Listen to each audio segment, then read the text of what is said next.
الرحمن الرحيم. النهاردة إن شاء الله هنشرح الموضوع السابع والأخير من منهج شهر أكتوبر من مادة المهارات المهنية، وهي الإصلاحات المنزلية.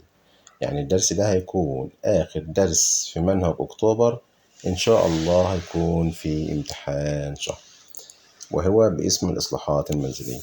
القيام بالإصلاحات المنزلية: هناك بعض الأشياء التي تتلف لدينا في المنزل مع مرور الوقت والاستخدام.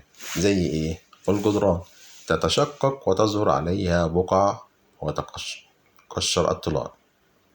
2. الخشب الموجود في المنزل يتعرض للخدش ويفقد لون. 3. أرجل الطاولات ومفصلات الأبواب الموجودة عندي في البيت ممكن تكون مفككة وتصدر صرير أو أصوات، قد تتشقق أو تتمزق أشياء أخرى. طب تيجي نشوف المشكلة الأولى.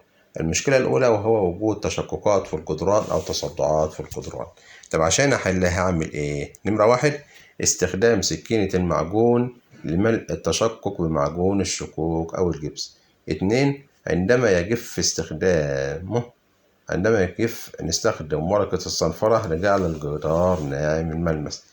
3. وبعد ذلك يمكن طلاء الجدار. أول مشكلة عندي لا تصدع الجدران، لها 3 طرق من الحل: استخدام سكينة المعجون لملء التشقق، بعد ما المعجون بينشف هنقوم مستخدمين الصنفرة لجعل الجدار ناعم، بعد ما الجدار يبقى ناعم هنقوم بطلاء الجدار. المشكلة الثانية الموجودة عندي: إذا كان لديك باب بيصدر صريرا عند فتحه، يبقى الحل إيه؟ أنا عندي باب كل ما أجي أقفله أو أفتحه يطلع صوت من المفصلات، يبقى الحل استخدام مفكا لتثبيت مفصلات الباب.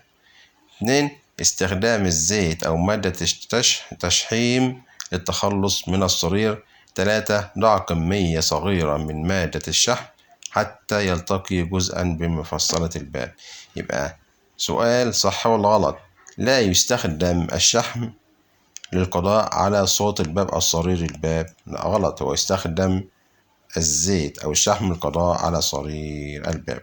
تم سؤال أكمل: استخدام الزيت أو مادة الشحم نقط للتخلص من صرير الباب.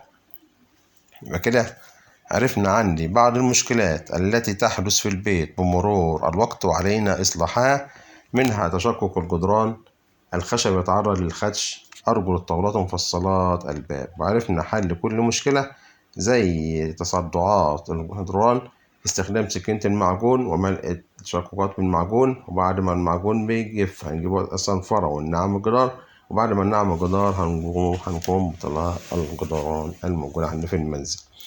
المشكلة الثانية: إذا كان لديك صريرا هنستخدم المفك ونستخدم الزيت تشحيم، ونضع كمية قليلة من زيت التشحيم على الباب. وكده انتهينا من الدرس السابع من منهج شهر أكتوبر المهارات المهنية، وإلى اللقاء في دروس قادمة، والسلام عليكم ورحمة الله.